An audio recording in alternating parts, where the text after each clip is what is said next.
শুধু দর্শক শ্রোতা মন্ডলী, আপনারা জানেন ইসলাম ধর্মাবলম্বীদের অন্যতম ধর্মীয় উৎসব ঈদুল আজহা আসন্ন। তো আজকে আমাদের স্টুডিওতে উপস্থিত আছেন বিশিষ্ট লেখক, ইসলামী বুদ্ধিজীবী হযরত মৌলানা আজিজুল হক সাহেব। সঙ্গে আছেন আমাদের তরুণ উদীয়মান আলেম মৌলানা জামিল আহমদ। আমরা ওনাদের কাছ থেকে পবিত্র ঈদুল আজহার গুরুত্ব এবং মাহাত্ম্য সম্পর্কে আলোচনা করব এবং এই কুরবানির ঈদের যে কেন এসেছে এবং ইসলাম ধর্মের এই কুরবানির ঈদের কুরবানি মাহাত্ম্য কি, গুরুত্ব কি, তা নিয়ে আমরা আলোচনা করবো। তো প্রথমে আমরা চলে যাচ্ছি মৌলানা আজিজুল হক সাহেবের কাছে। বা আমরা জানি তো আগামী পরশু পবিত্র ঈদুল আজহা। তো এই যে ঈদুল আজহা, এটা আমরা সাধারণত কুরবানির ঈদ বলে জানি। তো এই কুরবানির ঈদ কেন এসেছে এবং ইসলামের গুরুত্ব সম্পর্কে। নাহমাদুহু ওয়া নুসাল্লি আলা রাসূলিল কারীম। সবাইকে ঈদের শুভেচ্ছা এবং বরাক সংবাদ পরিবারকে অনেক অনেক ধন্যবাদ আজকের এই অনুষ্ঠান আয়োজন করার জন্য। তো কথা হচ্ছে, হযরত ইব্রাহিম আলাইহিস সালাম আল্লাহর প্রেমে বিভোর হয়েছিলেন এবং সেই আল্লাহর খলিল হযরত ইব্রাহিম আলাইহিস সালাম আল্লাহর প্রতি এতটাই আনুগত্যশীল ছিলেন যে আল্লাহর হুকুমের উপর নির্ভর করে নিজের পুত্রকে জবাই করার জন্য উদ্যত হয়েছিলেন। সেই প্রেম পরীক্ষার ইতিহাসকে স্মরণ করে, স্মৃতিচারণ করে উম্মতে মুহাম্মদের জন্য এই কুরবানির উৎপত্তি হয়েছে। কুরবানির পটভূমি এভাবে, হযরত ইব্রাহিম আলাইহিস সালাম একদিন স্বপ্নে দেখেছিলেন, কুরআন শরীফে এসেছে যে তিনি বলেছিলেন সকালে উঠে পুত্রকে যে ইয়া বুনাইয়া ইন্নী আরা ফিল মানামি আন্নী আযবাহুকা, আমি স্বপ্নে দেখছি তোমাকে জবাই করিতেছি, অতএব আনজুর মাজা তারা, অতএব এই ব্যাপারে তোমার রায় বা অভিমত কি? তখন ইব্রাহিম আলাইহিস সালামের এই প্রশ্নের জবাবে, এই কথার, এই স্বপ্নের জবাবে পুত্র ইসমাইল যে উত্তর দিয়েছিলেন সেটাও কোরআন শরীফে এসেছে যে ইনশাআল্লাহু মিনাস সাবিরিন সাতাজিদুনি ইনশাআল্লাহু মিনাস সাবিরিন, যে আপনার প্রতি আল্লাহর পক্ষ থেকে যে আদেশ এসেছে আপনি তা পালন করুন, আমাকে অবশ্যই ধৈর্যশীল হিসেবে আপনার এই কাজের সহায়ক হিসেবে পাবেন। সেই মর্মে ইব্রাহিম আলাইহিস সালাম পুত্র ইসমাইলকে নিয়ে যেতে লাগলেন মিনা প্রান্তরে। তৎকালীন সময়ের সেই মিনা প্রান্তরে প্রতিমধ্যে তিনটি জায়গায় শয়তান ইব্রাহিম আলাইহিস সালামকে ধোঁকা দেওয়ার চেষ্টা করেছিল। এই তিনটি জায়গাতেই কঙ্কর নিক্ষেপ করে তিনি এই শয়তানের প্ররোচনা থেকে বাঁচার জন্য চেষ্টা করেছেন এবং শয়তানকে দূরে সরানোর প্রচেষ্টা চালিয়ে গেছে। সেই তিনটি জায়গা আজও চিহ্নিত আছে এবং হজযাত্রীরা সেই তিনটি জায়গায় তিনটি ফিলার স্তম্ভ এখনো দৃশ্যমান আছে। এই তিনটিতেই লক্ষ্য করে হাজিরা কঙ্কর নিক্ষেপ করে থাকে। তো সেই যাওয়ার পথে এই ঘটনা ঘটেছিল এবং মিনার যেখানে ইব্রাহিম আলাইহিস সালাম ওনার পুত্রকে কুরবানি দেওয়ার জন্য প্রস্তুতি নিচ্ছিলেন, সেই জায়গাটা এখনো চিহ্নিত আছে। মানুষ অত্যন্ত আবেগতাড়িত ভাবে, অত্যন্ত আবেগিক হয়ে সেই জায়গা দেখাশোনা করেন এবং সেখানে চলাফেরা করেন। মিনার এই মরুপ্রান্তরে ঘোরাফেরা করেন। তো সেই ইব্রাহিম আলাইহিস সালাম যখন একেবারে ছুরি হাতে নিয়ে প্রস্তুতি নিয়েছিলেন, তখন ইব্রাহিম আলাইহিস সালাম পুত্রকে শুইয়ে জবাই করার জন্য একেবারে যখন প্রস্তুত, তখন আল্লাহ তাবারাকা ওয়া তাআলা ইব্রাহিম আলাইহিস সালামকে জানিয়ে দিলেন যে আপনি যে স্বপ্নে আদেশ পেয়েছিলেন তা পালন করার জন্য যেভাবে সচেষ্ট হয়েছেন, এতে আমি খুশি হয়েছি। আর তখন আল্লাহ তাবারাকা ওয়া তাআলা জিবরিল আমিনকে বেহেশত থেকে একটি দুম্বা নিয়ে সেখানে খুব তাড়াতাড়ি হাজির হওয়ার জন্য বলেছিলেন। তো সেই মর্মে ইব্রাহিম আলাইহিস সালামের কাছে যাওয়ার জন্য জিবরিল আমিন আল্লাহর ফেরেশতা আসতে লাগলেন এবং তখন তিনি বলেছিলেন আল্লাহু আকবার, আল্লাহু আকবার। এবং সেই আশা দেখে, জিবরিল আমিনের সেই আগমন দেখে ইব্রাহিম আলাইহিস সালাম বলেছিলেন লা ইলাহা ইল্লাল্লাহু আল্লাহু আকবার। তখন ছুরির নিচ থেকে হযরত ইসমাইল আলাইহিস সালাম বলেছিলেন আল্লাহু আকবার ওয়ালিল্লাহিল হামদ। এই তিনজনের এই তাকবীরের সমষ্টি হলো তাকবীরে তাশরিক, যেটা আগামীকাল থেকে ভারত উপমহাদেশে আগামীকাল ফজর থেকে 9 জিলহজ, ভারতের ভারত উপমহাদেশের 9 জিলহজ ফজর থেকে 13 জিলহজ আসর পর্যন্ত প্রত্যেক ফরজ নামাজের পর পালন করা হবে। একবার ওয়াজিব, 3 বার পাঠ করা মুস্তাহাব। তো সে অনেক কথা আছে। তো এই হচ্ছে ইব্রাহিম আলাইহিস সালামের এই প্রেম পরীক্ষার ইতিহাসকে স্মরণ করে কুরবানি দেওয়া হয়। এটা এই কুরবানির প্রেক্ষাপট এভাবেই। তো আরো অনেক কথা আছে। আমরা মৌলানা জমিল আহমদ সাহেব কাছে যাবো। তো কোরবানি যেহেতু আল্লাহ তাআলা ইব্রাহিম নবীকে আদেশ করেছিলেন যে তোমার প্রিয় বস্তুটিকে আল্লাহর উদ্দেশ্যে উৎসর্গিত করো বা কোরবানি করো, তো তিনি তার প্রিয় বস্তু হিসাবে ইসমাইল আলাইহিস সালাম দান তার আপন পুত্রকে কোরবানিতে উদ্ধৃত হয়েছিলেন। তো আমরা যে কোরআনের আদেশের প্রিয় পাত্র, আমরা জানি পশু জবাই করি, এই পশুটা আমাদের প্রিয় পাত্র কিভাবে হলো? নাহমাদুহু ওয়া নুসাল্লি আলা রাসূলিহিল কারীম। প্রথমেই আমি আপনাকে ধন্যবাদ জানাই এভাবে একটি আয়োজন করার জন্য। তো ইতিমধ্যে আমার মৌলানা সাহেব তার সংক্ষিপ্ত ইতিবৃত্ত বলেছেন। আপনি আমাকে বলেছেন যে ইব্রাহিম আলাইহিস সালামকে তো ওনার পুত্রকে জবাহ করার জন্য নির্দেশ দেওয়া হয়েছিল, এবং এখন আমরা যে পশু কুরবানি দিই, হযরত ইব্রাহিম আলাইহিস সালাম ওনার ছেলে হযরত ইসমাইল আলাইহিস সালামকে কুরবানির জন্য যখন প্রস্তুতি নিয়েছিলেন, তখন আল্লাহ জাল্লা জালালুহু তাবারাকা ওয়া তাআলা বেহেশত থেকে একটি জবাই করার জন্য একটি জন্তু প্রেরণ করেছিলেন। হযরত ইসমাইল আলাইহিস সালাতু ওয়াস সালাম তবে হননি, সেই জন্তুটি হযরত ইব্রাহিম আলাইহিস সালাম তবে করেছিলেন। তো কথাটা হচ্ছে হযরত ইব্রাহিম আলাইহিস সালাতু ওয়াস সালামের যে কাজটি ছিল, আমাদের হযরত মুহাম্মদ সাল্লাল্লাহু আলাইহি ওয়াসাল্লামের শরীয়তে এই হযরত ইব্রাহিম আলাইহিস সালাতু ওয়াস সালামের শরণার্থে এই কুরবানির আদেশটা এসেছে। তো আমাদের হযরত মুহাম্মদ সাল্লাল্লাহু আলাইহি ওয়াসাল্লাম যে নির্দেশ দিয়েছেন, এটা পশু জবাই করার জন্য নির্দেশ দিয়েছেন। হযরত ইব্রাহিম আলাইহিস সালাম তো ওনার পুত্রকে জবাই করেননি, আল্লাহ ইমতিহান নিয়েছিলেন, পরীক্ষা নিয়েছিলেন, দিয়েছিলেন। আল্লাহ আদেশ করেছিলেন তোমার প্রিয় বস্তুকে প্রিয় কোরবানি বস্তুকে, করো। আল্লাহ আদেশ করেছিলেন প্রিয় বস্তুকে না, এই ওনার ছেলেকেই কোরবানি করো। আপনাদের স্বপ্নে দেখেছিলেন ছেলেকে কুরবানি জবাই করতেছেন। তো আল্লাহ এই যে পশু যে কুরবানি, এটা আসলে এটা মাহাত্ম্যটাকে, এটা অন্তর্নিহিত অর্থটা কি? অন্তর্নিহিত অর্থ হচ্ছে, কোরআন শরীফে অন্য একটি আয়াতে আল্লাহ বলেছেন যে লা ইয়ানালাল্লাহু লুহুমুহা ওয়ালা দিমাউহা ওয়ালাকিন ইয়ানালুহুত তাকওয়া মিনকুম। আমরা যে জন্তু যেটা জবাই করি, সেটার কোনো মাংস কিংবা রক্ত আল্লাহর নিকটে যায় না, ওয়ালাকিন ইয়ানালুহুত তাকওয়া মিনকুম। কিন্তু আমাদের মধ্যে যে ইখলাস, যে তাকওয়া যেটা আছে, সেটা আল্লাহ দেখেন, আল্লাহর নিকটে সেটা। মানে অন্তরের উদ্দেশ্যটা উদ্দেশ্যটাকে কোন উদ্দেশ্যে নিয়ে এই জন্তুটিকে, এই পশুটিকে জবাই করা? আসলে কোরবানির মেইন উদ্দেশ্য শুধু পশু কোরবানি নয়, মানুষের অন্তর্ভেতরে যে পশুত্ব আছে। আমরা মানুষের মধ্যে 3টা ক্যাটাগরি আছে। এই যে অন্তরের আমরা যে কুপ্রবৃত্তি আছে, পশুত্ব আছে, আসলে তা পরিত্যাগ করাই আসলে কোরবানির মূল উদ্দেশ্য। তো আমরা আবার চলে যাচ্ছি মৌলানা আজিজুল হক সাহেবের কাছে। তো আমরা তো সাধারণত জানি বর্তমান ভারতবর্ষের প্রেক্ষাপটে রাজনৈতিক প্রেক্ষাপটে আসছি। তো রাজনৈতিক প্রেক্ষাপটে আমরা দেখছি যে সাধারণত ভারত উপমহাদেশে এই যে কুরবানির আসলে সাধারণত এই গরু কুরবানির প্রসঙ্গে চলে আসে। তো ইসলামে এই গরুর কুরবানির সম্পর্কে কোনো নির্দিষ্ট নিয়ম আছে না? কুরবানি সম্পর্কে কি বলা হয়েছে? কুরবান আরবি শব্দ, যার থেকে কুরবানি শব্দের উৎপত্তি হয়েছে, এবং কুরবানির সঙ্গে গরু এই বস্তুটির আলাদা কোনো সম্পর্ক নেই। এবং কুরবানি করতে গিয়ে গরু দেওয়াটার মধ্যে আলাদা কোনো ফজিলত বা গুরুত্ব বেশি এমন কথা বলা হয় না। কুরবানি করার জন্য কুরবানিকে বলা হয় নুসুক, উজহিয়া এবং নহর। এজন্য কুরবানির দিনকে ইয়ামুন নহরও বলা হয়, ইত্যাদি বলা হয়। তো ভারত উপমহাদেশে সাধারণত গরুর মানে খামারগুলো বেশি, চাষ বেশি এবং সহজলভ্য, সেজন্য গরু দিয়ে কুরবানি করার প্রবণতা বেশি।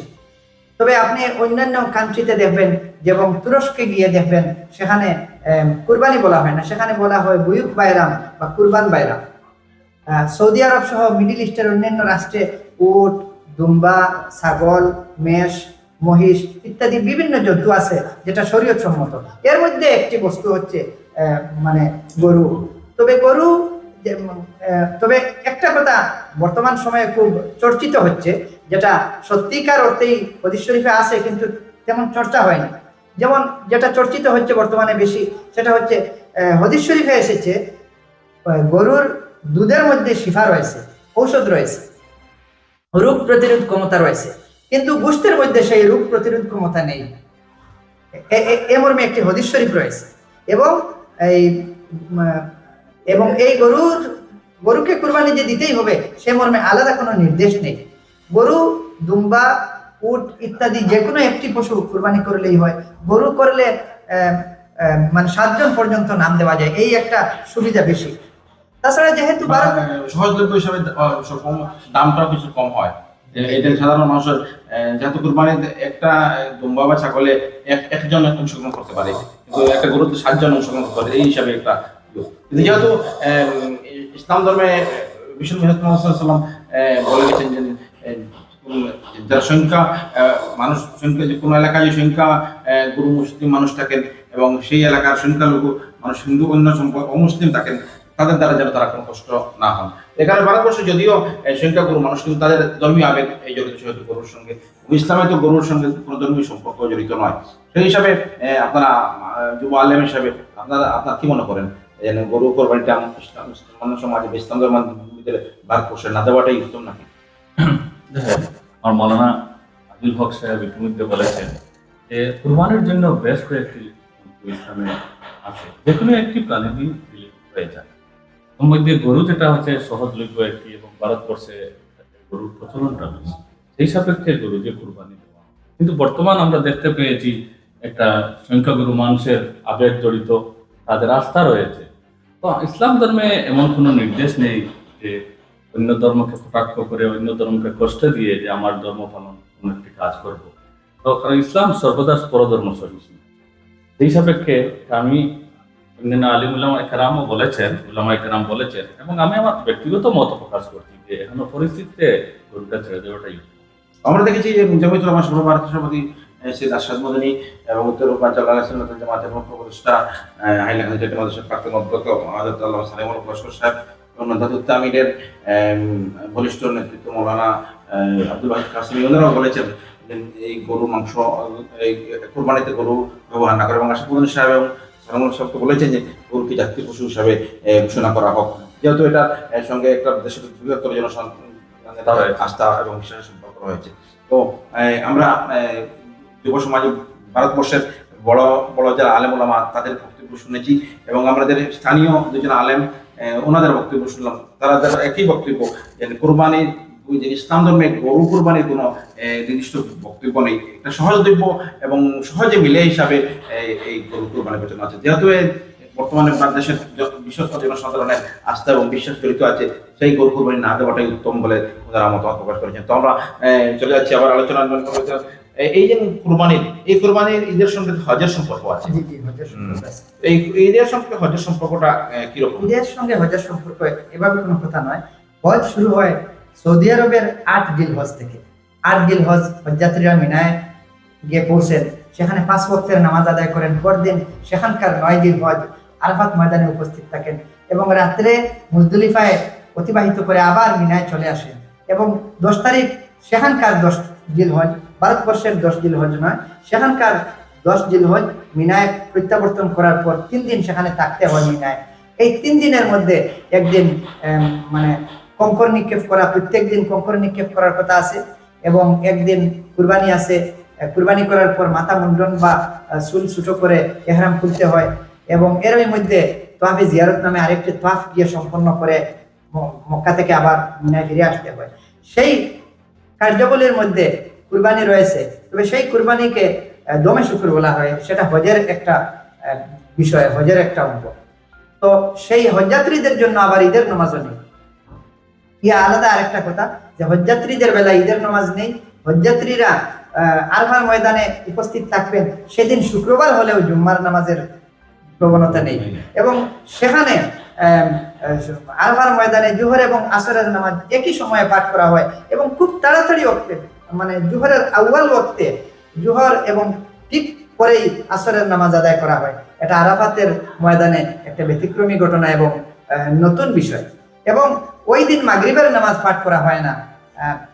আরাফাত থেকে যাত্রীরা বের হয়ে মাগরিবের নামাজ আদায় করেন না। মাগরিবের ওয়াক্ত শেষ হওয়ার পর মুজদলিফায় পৌঁছে এসার সময়ে প্রথমে মাগরিবের পরে এসার নামাজ আদায় করেন। সেটা অন্য প্রসঙ্গ। তো আমরা অনেক ধন্যবাদ জানাচ্ছি বরাক সংবাদকে যে এই সুন্দর আলোচনা করার জন্য। দেখুন, একটা জিনিস, ইসলাম শান্তি ও মানবতার ধর্ম, এবং আমরা চাই না অশান্তি সৃষ্টি হোক সমাজে। আমরা চাই যে ঈদ হোক শান্তিপূর্ণভাবে, এবং প্রতিবেশীকে কষ্ট দেওয়ার অবকাশ নেই ইসলামে। এবং সেই হিসেবে যেহেতু গরুর বিকল্প জন্তু রয়েছে, এবং শরীয়ত এবং ইসলাম এতটা মানে সংকীর্ণ নয় যে একটা বিকল্প আরেকটা নেই, এবং সকলের উপর কুরবানি ওয়াজিব নয়। 7.5 তোলা সোনা কিংবা 52.5 তোলা রূপা বা তার সমপরিমাণ অর্থকড়ির মালিক কেউ হলে ঋণমুক্ত ভাবে তার উপর মানে হৃষ্টপুষ্ট অত্যন্ত নিখুঁত কোনো একটা জন্তু দেখে, হালাল জন্তু দেখে কুরবানি করতে হবে। যেহেতু এই গরু পশুটা সরকারি নিয়ম মোতাবেক মানে ক্যাটেল প্রিজার্ভেশন অ্যাক্ট রয়েছে 2021-এর, সেই এক সংশোধিত আইন অনুসারে মানে 14 বছরের উপরে হতে হবে, এই ভেটেরিনারি ডাক্তার ওনাকে সার্টিফিকেট দিতে হবে মানে ওকেজো হিসেবে। এরপরে ওই মানে মাল বহন করা বা বাচ্চা দেওয়ার উপযোগী যখন থাকবে না সেই হিসেবে। এবং এখানেই শেষ নয়, 5 কিলোমিটারের ভিতরে যেখানে ধর্মীয় প্রতিষ্ঠান মন্দির নেই, এবং এই বস্তুটা একটা নির্ধারিত জায়গায় জবে করতে হবে। এত কিছু অতিক্রম করে কুরবানি দেওয়া, এবং এর পাশাপাশি পাড়া প্রতিবেশী মানুষকে কষ্ট দেওয়া, হোক না অন্য ধর্মের যে কেউ, পাড়া প্রতিবেশীর প্রতি সদ্ভাব বজায় রাখা, এটা ইসলামের নির্দেশ। এত যায় ঝামেলা করে, এত কিছু করে মানে রিস্ক নিয়ে এবং অন্য মানুষকে কষ্ট দিয়ে, সরকারি আইনকে অবহেলা করে, ল অ্যান্ড সিচুয়েশন ক্রিয়েট করে এই বস্তুটা কুরবানি দেওয়া সমীচীন নয় বিদায় ভারতের সর্বস্তরের উলামায়ে কেরাম, বুদ্ধিজীবী মহল এবং বরাক উপত্যকার আপনারা দেখেছেন বিশিষ্ট বিশিষ্ট উলামায়ে কেরাম এবং বিভিন্ন মসজিদের তরফ থেকে আহ্বান জানানো হয়েছে যে গরুর পরিবর্তে অন্য জন্তু দিয়ে কুরবানি দেওয়ার জন্য, যাতে সমাজে শান্তি সম্প্রীতি বজায় থাকে, যাতে সমাজে সুস্থ পরিবেশ গড়ে ওঠে। ঈদের অর্থ নয়, কুরবানির অর্থ নয় সমাজে বিশৃঙ্খলা সৃষ্টি করা। সুতরাং সেই মর্মে আমরাও আহ্বান জানাচ্ছি, গরু দিয়ে কুরবানি করা যাবে যদি সিচুয়েশন ঠিক থাকে, কিন্তু বর্তমান পরিস্থিতিতে আমরা আহ্বান জানাচ্ছি গরুর পরিবর্তে অন্যান্য পশু দিয়ে কুরবানি দেওয়ার জন্য। এবং গতকালকে দেখেছেন বিধানসভায় মুখ্যমন্ত্রী প্রশংসা করেছেন যে মুসলিম সমাজ গরুর পরিবর্তে অন্য জন্তু দিয়ে যে মানে কুরবানি দেওয়ার জন্য প্রস্তুতি নিচ্ছেন, এতে মুখ্যমন্ত্রী খুশি হয়েছেন। আমরা ওনাকেও শুভেচ্ছা জানাচ্ছি এবং সবাইকে ঈদের শুভেচ্ছা জানাচ্ছি। তো মৌলানা আজিজুল হক সাহেব বললেন যে এক্ষেত্রে প্রিজার্ভেশন অ্যাক্ট 2021 সম্পর্কে, তো আমরা তো সাধারণ যে কুরবানি যে পশু কুরবানি দেওয়া হবে সুস্থ সবল থাকতে হবে। 15 বছর পরে একটা গরু যদি কুরবানি নিয়ে আসা হয়, এটা তো সুস্থ সবল থাকবে না। তাছাড়া বিকলাঙ্গ থাকতে হবে, ডক্টর সার্টিফিকেট দিতে হবে যে এটা পুরো সুস্থ নয় বলে, তাহলে এইভাবে কোনো গরু তো কুরবানি হবে না। কুরবানি দিতে হলে আমার মৌলানা সাহেব বলেছেন হৃষ্টপুষ্ট পশু থাকা প্রয়োজন, নিখুঁত থাকবে। কিন্তু সরকারি গাইডলাইন মতে 14 বছর, জানি না আমাদের ভারতবর্ষের গরু যারা 14 বছরের গরু অকাজ হয়ে যায়, 14 বছর গরু চলে আসে কিনা তাও আমার জানা নেই।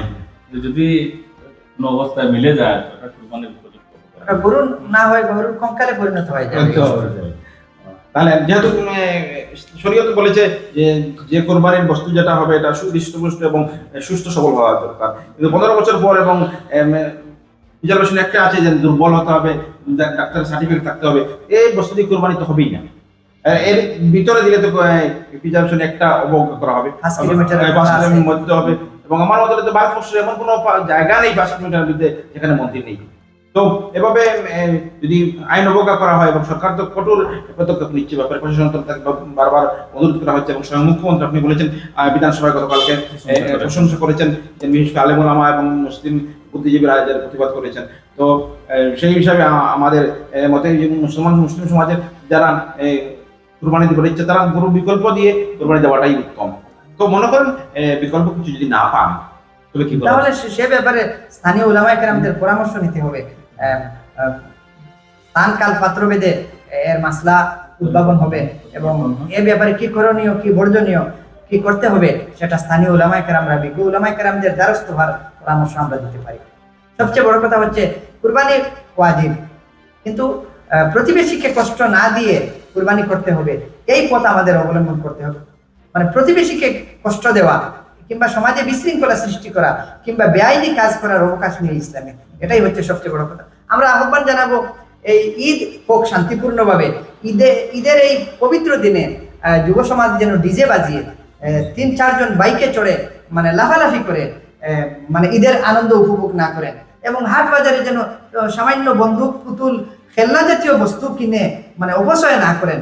সেটা ইসলামের অঙ্গ নয় এবং সেটা ঈদের আনন্দর মধ্যেও পড়ে না। শরীয়ত সম্মতভাবে যে আনন্দ আছে সেটাই পালন করতে হবে, আমরা এর চেয়ে বেশি বলতে পারি না। মানে ইসলাম শান্তি এবং মানবতার ধর্ম, ঐক্যের ধর্ম, মানুষ হিসেবে সবাইকে সম্মান দেওয়ার ধর্ম। ইসলামে মানে নতুনত্বর আবিষ্কার করার কোনো অবকাশ নেই। তো আমরা সাধারণত দেখি যে ঈদের দিন বিভিন্ন ঈদগাহ প্রাঙ্গণ সাজানো হয়, আলোকসজ্জা করা হয়, এবং গত বছর আমরা দেখেছি ঈদের সময় এই রমজান ঈদের সময় বদরপুর শহরটা অনেক সাজিয়ে তোলা হয়েছিল। তো এভাবে ঈদের সাজসজ্জার কোনো বিধান আছে কি? আছে। শরীয়তের ভিতরে থাকে, শরীয়তের সীমারেখাকে লঙ্ঘন না করে সুন্দরতা বাড়ানো হয়, তাহলে অসুবিধা নেই। তো আমরা দেখেছি আপনি বলেছেন যে সাধারণত ঈদের দিন এই একটা প্রচলন কিছু জায়গায় শুরু হয়েছে, এই যে গায়ে ডিজে লাগিয়ে গান বাজনা বা যে ঈদেরই গান বাজানো হয়। তো এটা তো ইসলামে এ ধরনের আনন্দ করার সুযোগ ইসলামে নেই। এবং বিশেষ করে বাইক পরিচালনার ক্ষেত্রে আমরা পরামর্শ দেব গার্জেন অভিভাবকদের প্রতি যে আপনারা কিছু লক্ষ্য রাখবেন, প্রত্যেক ঈদেই কিছু না কিছু দুর্ঘটনা ঘটে এবং এটা সচেতনতার অভাবেই হয়ে থাকে। গার্জিয়ান যারা ওনাদেরকে নিজের ছেলে মেয়েদের প্রতি লক্ষ্য রাখার আমরা আহ্বান জানাচ্ছি। তো আমরা এতক্ষণ রাজনৈতিক দিক নিয়ে আলোচনা করলাম, আবার ধর্মীয় দিক দিয়ে ফিরে আসছি। তো ইসলামে যে এই পশু যে কুরবানি, এই পশু কোরবানির কুরআন বা হাদিসের আলোকে বিষ্ণু রাসূলুল্লাহ এই পশু কোরবানির কথা বলেছে, যেটা ইব্রাহিমী নবী হযরত ইব্রাহিম হিসেবে আমরা জানি। তো এটার মেইন উদ্দেশ্যটা কি? উদ্দেশ্যে বিষ্ণু নবীটা বর্তমান মুসলিম সমাজের তার উম্মার জন্য এটা ওয়াজিব করেছেন? যে ইসলামের যতটা নির্দেশ রয়েছে তার পিছনে বেশ কয়েকটি বৈধ কারণও রয়েছে। তো আমি একজন ছোট্ট মানুষ হিসাবে আমি দেখতে পেয়েছি যে ইসলাম ধর্মে যে এই যে কুরবানির যে বিধান রয়েছে, তো সেক্ষেত্রে নিরপেক্ষ দৃষ্টিতে যদি আমরা দেখি তাহলে আমরা দেখতে পাই যে কুরবানি যেখানে প্রচলন আছে সেখানে অনেক সুবিধা আছে। তো দেখেন আমাদের সমস্ত বিশ্বের কথাই বলুন, অনেক মানুষ, সব মানুষ তো সমান নয়। কোনো মানুষ আছে ধনী, কোনো মানুষ আছে আর্থিক দিক দিয়ে স্বাবলম্বী, সব মানুষ নয়। হয়তো দিনের বেলা এক মুষ্টি ভাতও জুটে না, এরকম মানুষ পাওয়া যায়। তো কুরবানি দেখেন আমাদের ইসলামের যে বিধান দিয়েছে যে কুরবানির পশু তুমি মাংস একা ভক্ষণ না করে তোমাদের অসহায় গরিবদের মধ্যে, আত্মীয় স্বজনদের মধ্যে সেটা বিতরণ করতে হয় এবং একটা মুস্তাহাব আদেশ আছে। তো দেখেন হযরত মুহাম্মদ সাল্লাল্লাহু আলাইহি ওয়াসাল্লাম, আমার ছোট্ট জ্ঞানের পরিসর দিয়ে আমি বলছি যে এইভাবে হয়তো জীবনে বছরে একবারও মাংস ভক্ষণ করা মানুষের পক্ষে সম্ভব হচ্ছে না। তো কুরবানির ক্ষেত্রে এমন কোনো মানুষ থাকে না, সব মানুষও বছরে অন্তত কুরবানির মৌসুমে মাংস ভক্ষণ করতে পারে এবং অনেক অন্যান্য আরো অনেক ফিতরা এবং জাকাতের সিস্টেম ইসলামে আছে। যারা ধনবান মানুষরা নিয়মিত ফিতরা এবং জাকাত আদায়টা করে নেয়, তাহলে যারা গরিব আছে তাদের ঈদের সময় আনন্দে কোনো বাধা পড়ার কথা নয়। এবং যারা জাকাত যদি নিয়মিত দেয়, তো বিধান সঠিকভাবে জাকাত প্রদান করলে দেশের মুসলিম সম্প্রদায়ের মানুষরা, তাদের তো সম্প্রদায়ের গরিব থাকার কথা না। ইসলাম এটা ইসলামের একটা বিধান বিশ্বনবী করেছেন, যাতে যেন অন্তত গরিব দুস্থ যারা আছে জীবনে বছরে একবার একটা মাংস ব্যবস্থা এই সমতা ইসলামে মানে সমতা আনার জন্য এই জন্য 3 ভাগ করতে বলা হয়েছে। 1 ভাগ নিজের জন্য, 1 ভাগ আত্মীয় স্বজনদের জন্য এবং 1 ভাগ গরিব মিসকিনদের জন্য। এখানে মানে আত্মীয় স্বজনরা ধনী হলেও দিতে পারবে, এটা হচ্ছে হাদিয়া, আর গরিব মিসকিনকে যা দিবেন তা হচ্ছে সদকা, আর নিজের জন্য রাখতে পারে। কিন্তু নিজে যদি সব ভক্ষণ করার চাহিদা থাকে তাহলে খেতে পারেন। ওনাকে যা অন্য চাহিদাওয়ালাকে যা দিতে চাইছে, নির্দেশ এসেছে, এই চাহিদা আপনার মধ্যে থাকলে আপনি রাখতে পারেন, অন্যথায় সেই চাহিদা যার আছে সেই মানুষকে দিতে হবে। সবচেয়ে বড় কথা হচ্ছে মানে পশু কুরবানি করা মূল উদ্দেশ্য নয়। পশু কুরবানির মাধ্যমে নিজের মধ্যে থাকা পশুত্ব কুরবানি করে কুরবান করে ত্যাগ করে মানুষত্ব অর্জন করাই মানে ঈদুল আজহা বা কুরবানি ঈদের মূল অর্থ। মূল অর্থ। ভারত উপমহাদেশে তো কুরবানি বকরা ঈদ নামে পরিচিত। ওই গাভী বা মানে গরু দিয়ে কুরবানি দেওয়ার প্রচলন আছে বলেই ওই আমাদের দেশে ওই ঈদকে বকরা ঈদ নামে পরিচিত করা হয়। কুরআন শরীফে এসেছে, মৌলানা সাহেব যেভাবে বলেছেন, অন্য আয়াতে এসেছে ইন্না সালাতি ওয়া নুসুকি ওয়া মাহইয়ায়া ওয়া মামাতি লিল্লাহি রাব্বিল আলামিন। আমার জীবিত থাকা, আমার মৃত্যুবরণ করা, মানে আমার নামাজ, আমার কুরবানি সবকিছুই আল্লাহর জন্য। তো সবকিছুই আল্লাহর জন্য হতে হবে। ইসলামে মৌখিক স্বীকৃতির কোনো মূল্য নেই। ইসলামে বাস্তবে দেখিয়ে দিতে হবে যে আমি কুরবানি পশুকে করেছি, ত্যাগ স্বীকার করেছি, স্যাক্রিফাইস করেছি, প্রয়োজনে নিজেকেও কুরবান করে দিতে রাজি যদি আল্লাহ তাআলা চান, এবং আল্লাহর সন্তুষ্টির জন্য নিজের যত সর্বস্ব বিলীন করে দিতে পারি, মানুষকে খাওয়াতে পারি, প্রতিবেশীর হক আদায় করতে পারি, পশুত্বকে বর্জন করে মানুষত্ব অর্জন করতে পারি। এই সমস্ত শিক্ষাই হচ্ছে কুরবানি বা ঈদের মূল মাহাত্ম্য। তো আমরা এতক্ষণ শুনলাম আমাদের দুইজন বিশিষ্ট আলেম, আমাদের সকলের সুপরিচিত লেখক এবং সুবক্তা মৌলানা আজিজুল হক সাহেব এবং তরুণ উদীয়মান আলেম জমিল আহমদ। ওনারা কুরবানির গুরুত্ব এবং মাহাত্ম্য সম্পর্কে বিস্তারিত আলোচনা করলেন, এবং বিশেষ করে এই ভারতবর্ষে বর্তমানে যে কোরবানি, গরু কোরবানি যে বিতর্ক চলছে, সেটা ইসলামের কি দিক নির্দেশনা রয়েছে তারা আবার সুন্দরভাবে তুলে ধরলেন। এবং কোরবানি কিভাবে কাদের উপর এইটা ওয়াজিব হয় সে সম্পর্কে বলার জন্য ইতিমধ্যে আমাদের মৌলানা সাহেব বলেছেন যে প্রয়োজনীয় সম্পদের অতিরিক্ত যখন সাড়ে 52 তুলা রূপার সমপরিমাণ যখন সম্পদ ওই 3 দিনের মধ্যে থাকবে, দিলহুজ্জার 10, 11, 12, এই 3 দিনের মধ্যে যে কোনো একদিন যদি এই সম্পদের মালিক হয়ে যান তাহলে কুরবানি ওয়াজিব। আমাদের এত অঞ্চলে একটি কথা আমি দেখেছি যে অনেক মহিলাদের উপর কুরবানি ওয়াজিব হয়। এক্ষেত্রে মহিলারা কিন্তু উদাসীন। মহিলারা যে অলংকার আছে শুধুমাত্র যদি সোনা হয় তাহলে 7.5 তুলা, শুধুমাত্র রূপা হয় 52.5 তুলা, কিন্তু উভয়ের সংমিশ্রণে আবার রূপার সমপরিমাণ হয়ে যায়।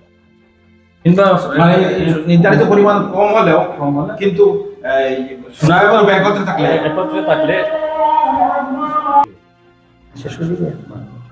তো আমাদের এত অঞ্চলে অনেক মহিলাদের উপর কুরবানি ওয়াজিব হয়। তখন বিশেষ করে আমি দেখেছি যে মহিলাদের যে অলংকার, যে পরিধি অলংকার আছে, তো পরিধান করতে পারে, কোনো অসুবিধা নাই, কিন্তু যখন নির্ধারিত একটা সীমা পৌঁছে যায় তখন তাদের উপর কুরবানি, যাকাত, সবকিছু তার উপর ওয়াজিব হয়ে যায়। তো যদি একজন মহিলার 1 তুলা রূপা সোনা থাকে এবং সামান্য রূপা আছে, সামান্য ব্যাংকে টাকা আছে, সব মিলিয়ে যদি 52.5 তুলা রূপা সমপরিমাণ হয়ে যায় তাহলে ওই মহিলাদের উপর কুরবানি দেওয়া হয়। তো এই ক্ষেত্রে মহিলারাও একটু সচেতন থাকতে হবে। পুরুষ এর উপর ওয়াজিব না হলে মহিলার উপর ওয়াজিব হয়, হতে পারে। এমনও পরিবার আছে যে পুরুষের উপর কুরবানি ওয়াজিব হয় কিন্তু মহিলার উপর কুরবানি ওয়াজিব। তো আমরা এতক্ষণ আলোচনা শুনলাম এই কুরবানির ধর্মীয় দিক নিয়ে আলোচনা শুনেছি, বর্তমান রাজনৈতিক প্রেক্ষাপট নিয়ে আমরা আলোচনা শুনেছি। তো আমরা ধন্যবাদ জানাবো আমাদের এই দুইজন আলেমকে আমাদের এই অনুষ্ঠানে উপস্থিত হওয়ার জন্য। সেই সঙ্গে আমরা এই জনগণের কাছে আবেদন জানাবো, যেহেতু এটা ঈদ একটা ধর্মীয় উৎসব মানে উভয় সম্প্রদায়ের মধ্যে শান্তি এবং সম্প্রীতি বজায় রাখা। তো আমরা আবেদন করবো যাতে যে সরকারের নিষিদ্ধ এবং সরকারের নির্দিষ্ট নিয়ম অনুযায়ী আপনারা কোরবানি প্রদান করুন, এবং যাতে সমাজে বিশৃঙ্খলা সৃষ্টি না হয়, শান্তি সম্প্রীতি বিনষ্ট না হয়। এবং বিশেষ করে যারা যুব সমাজ আছে, আমরা সাধারণত যে কোনো বিষয়ে আমরা সোশ্যাল মিডিয়ায় পোস্ট করে থাকি, আমাদের আবেদন থাকবে যেন কোরবানির কোনো দৃশ্য, এটা যে কোনো পশু দিয়ে হোক, ভিডিও আপনারা ভিডিও ধারণ করবেন না এবং সোশ্যাল মিডিয়ায় তা আপলোড করবেন না, যাতে আমাদের পাড়া প্রতিবেশী ভাই বন্ধুদের মধ্যে কোনো দুঃখ আঘাত লাগে, সেটা থেকে আমরা যেন বেঁচে থাকি এবং সুষ্ঠু এবং সুন্দরভাবে ঈদটা উদযাপন করি। বিশেষ করে আমাদের মৌলানা সাহেব বলেছেন ঈদের দিন আরেকটা কথা, যে বাইক রাইডার যারা ছোট যুবক, আমাদের ছোট ভাইরা যারা আছে, বাইক নিয়ে আমরা দৌড়ঝাঁপ করে আমরা দেখেছি বাইক ঈদের দিন অনেক মারাত্মক দুর্ঘটনা ঘটে থাকে। তো ঈদের দিন অন্তত বাইক যদি আপনারা চালান, মাথায় হেলমেট পরিধান করে এবং একাধিক যাত্রীর সঙ্গে না নিয়ে ধীরে স্থিরে বাইক চালাবেন, এবং যাতে প্রতি বছর আরো জীবনে আরো ঈদ বারবার ফিরে আসে, সেইটুকু আবেদনটাকে সবাইকে ঈদের অগ্রিম শুভেচ্ছা জানিয়ে আজ এই পর্যন্ত। ধন্যবাদ। ধন্যবাদ।